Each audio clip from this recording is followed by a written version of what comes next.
In this presentation, we'll look at alcohol's effect on sleep onset, duration, and quality. Alcohol depresses the activity of the central nervous system, so it's not surprising that drinking alcohol is commonly associated with feeling more relaxed. Because alcohol is perceived to have a sedating effect, many people use it on a regular basis to help with sleep problems. In one study in the United States, a third of the general population with insomnia reported using alcohol to help them sleep, and nearly 70% of those people reported that alcohol is an effective tool for falling asleep. Based on what you've learned already, do you think that's the whole story on how alcohol affects sleep? In the United States, it is illegal to use alcohol under the age of 21. We recognize that the use of alcohol is an individual choice, and that drinking, even underage drinking, occurs among some students. Whether you consume alcohol today or are thinking about using alcohol in your future, having an understanding of how alcohol affects sleep will allow you to make more informed decisions. Initially, after a person consumes alcohol, they may seem more lively. Their speech might become more free and animated. They may be less inhibited or act and feel more emotional. These changes are actually the result of alcohol slowing activity in the frontal lobe of the brain. After the initial stimulating effects, the person may begin to feel sleepy. Studies have shown that alcohol consumed at bedtime may actually decrease the time required to fall asleep.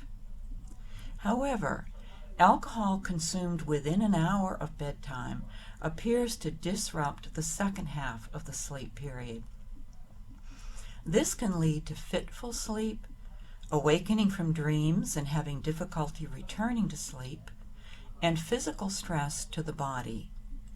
A night of disrupted sleep contributes to daytime fatigue and sleepiness the next day. When consumed within an hour of bedtime, alcohol causes changes to sleep throughout the night. During the first half of the night, the body attempts to adjust to the presence of alcohol in an effort to maintain normal sleep.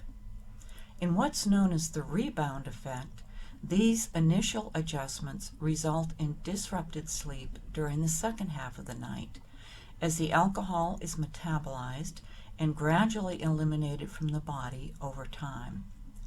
Consequently, alcohol causes increased wake periods, or light stage 1 sleep periods, during the second half of the night. This is particularly true for people with higher doses of alcohol in their system.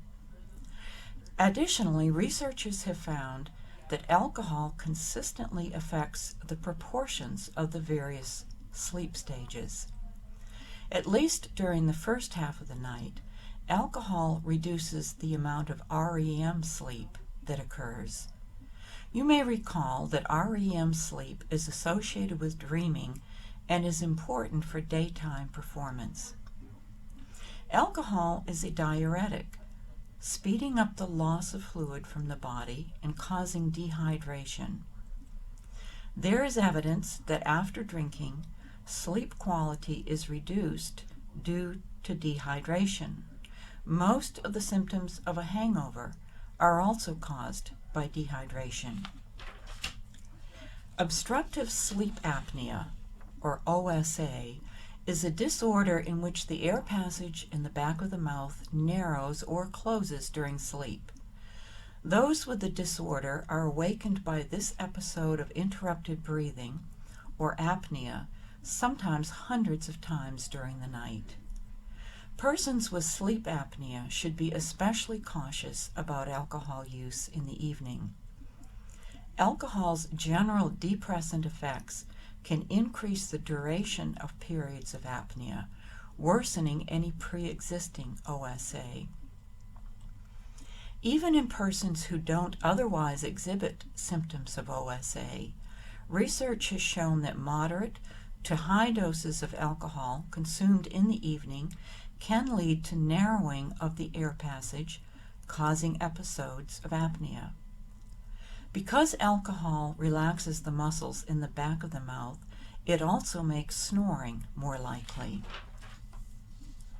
A recent study compared a variety of sleep outcomes in young women and men who had equivalent blood alcohol levels after drinking. In the study, females reported feeling sleepier after consuming alcohol and actually experienced more disrupted sleep than the males. By taking physiological measurements throughout the night, researchers found that women experienced lower sleep quality in terms of less total sleep time and sleep efficiency, and more nighttime awakenings and time spent awake after sleep onset. Most likely, these findings are due to a number of differences in how male and female bodies metabolize alcohol.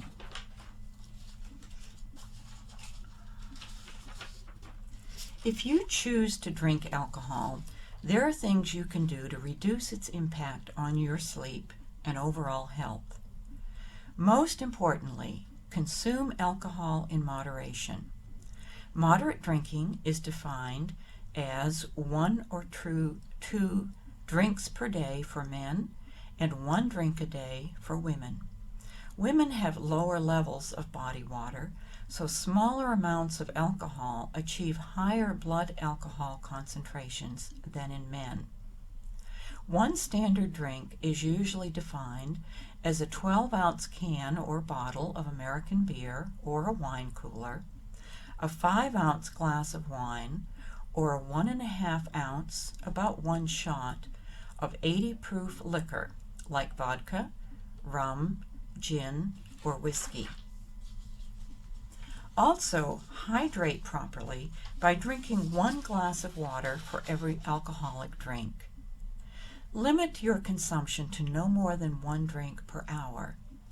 The liver metabolizes about 90% of the alcohol in the body, and it's only able to do so at the rate of about 1 standard drink per hour. Stop drinking at least 1 hour before bedtime. Studies have shown that even a moderate amount of alcohol consumed 6 hours before bedtime could increase wakefulness during the second half of sleep. If you continue to experience sleep problems after trying these suggestions, consider eliminating alcohol entirely to see if that helps you sleep better and feel more rested the next day. Counselors at the Office of Student Health are available to answer questions or assist with any concerns you may have about alcohol. This concludes the alcohol and sleep presentation of Sleep.